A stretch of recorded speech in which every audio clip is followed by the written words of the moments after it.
आज से 5 दिनों के अंदर यानी 10 जनवरी तक और अगर सब कुछ ठीक रहा तो 7 जनवरी यानी आने वाले मंगलवार को भारत इतिहास रचने जा रहा है और कुछ ऐसा करने जा रहा है जैसा उसने आज से पहले कभी नहीं किया। आपको याद होगा कि भारत ने अभी लगभग एक हफ्ते पहले यानी 30 दिसंबर को स्पेस में अपनी 2 सैटेलाइट्स को लॉन्च किया है। इस मिशन को इसरो स्पेस डॉकिंग एक्सपेरिमेंट यानी स्पार्टेक्स मिशन नाम दिया गया है और जैसा कि इसके नाम से ही आप समझ गए होंगे कि इस एक्सपेरिमेंट में स्पेस में छोड़ी गई 2 सैटेलाइट्स को डॉक किया जाएगा, यानी इन दोनों सैटेलाइट्स को फिजिकली एक दूसरे से अंतरिक्ष में कनेक्ट किया जाएगा। इन दोनों सैटेलाइट्स के नाम SDX-01 और SDX-02 है। इसमें से SDX-01 चेजर सैटेलाइट होगा जो कि SDX-02 जो कि टारगेट सैटेलाइट है इसका पीछा करेगा और आखिरी में इससे कनेक्ट हो जाएगा। अभी जो चेजर सैटेलाइट है वो टारगेट सैटेलाइट के पीछे पीछे अंतरिक्ष में अपनी ऑर्बिट में चक्कर लगा रहा है। जब इन दोनों सैटेलाइट्स यानी चेजर और टारगेट सैटेलाइट्स की दूरी 20 किलोमीटर से भी कम रह जाएगी तब इनके डॉकिंग एक्सपेरिमेंट को इसरो अपने कमांड सेंटर से कंट्रोल करके शुरू कर देगा। इन सैटेलाइट्स के प्रोपल्शन सिस्टम को ऑन करके इन सैटेलाइट्स की गति, इनकी दिशा और इनके बीच की दूरी को नियंत्रित किया जाएगा और सबसे आखिरी चरण में जब इन सैटेलाइट्स के बीच की दूरी 3 मीटर रह जाएगी तब डॉकिंग शुरू की जाएगी और धीरे धीरे इन्हें आपस में एक दूसरे से जोड़ दिया जाएगा।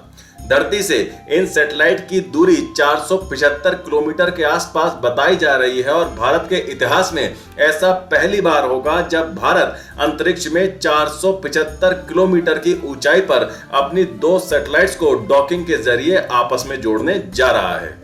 अब इससे फायदा क्या होगा? इसका फायदा हमें भारत के आने वाले स्पेस मिशन में देखने को मिलेगा। आपकी जानकारी के लिए बता दूं कि भारत साल 2035 तक अपना खुद का स्पेस स्टेशन अंतरिक्ष में बनाने जा रहा है। इसे भारतीय अंतरिक्ष स्टेशन नाम दिया गया है। इतने बड़े अंतरिक्ष स्टेशन को धरती पर बना के एक बार में अंतरिक्ष में भेजना संभव नहीं है, इसीलिए अंतरिक्ष स्टेशन को छोटे छोटे मॉड्यूल्स में बनाया जाता है। इन्हें स्पेस में एक पूर्व निर्धारित जगह पर लॉन्च किया जाता है, फिर डॉकिंग टेक्नोलॉजी की सहायता से इन सभी मॉड्यूल को अंतरिक्ष में आपस में जोड़ दिया जाता है। इसीलिए बिना डॉकिंग टेक्नोलॉजी के भारत ही नहीं बल्कि किसी भी देश का अपना खुद का स्पेस स्टेशन बनाने का सपना कभी पूरा नहीं हो सकता।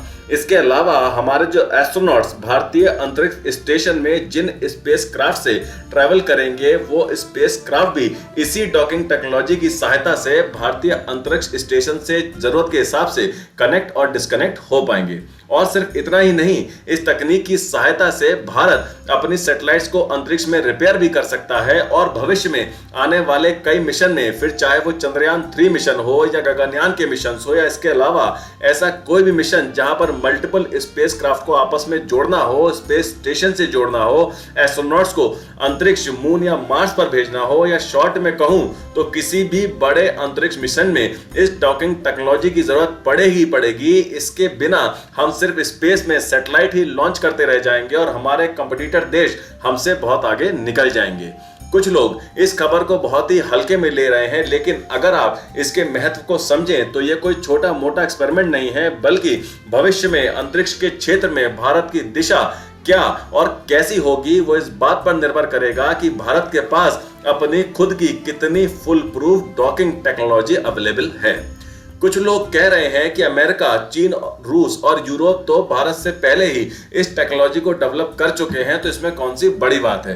तो मैं कहूंगा कि ये बहुत बड़ी बात है, क्योंकि दुनिया में अभी भी 150 से ज्यादा देश ऐसे हैं जो कि इस क्षेत्र में भारत से मीलों पीछे हैं। और दूसरी बात, भले ही कुछ देश भारत से पहले ये तकनीक विकसित कर चुके हों, लेकिन भारत ने कितने खर्चे में इस तकनीक को बनाया है और बाकी के देशों ने कितने खर्चे में इसे बनाया है, जब आप इसका कंपैरिजन करेंगे तो आपको भारत के वैज्ञानिकों की काबिलियत का पता चल जाएगा।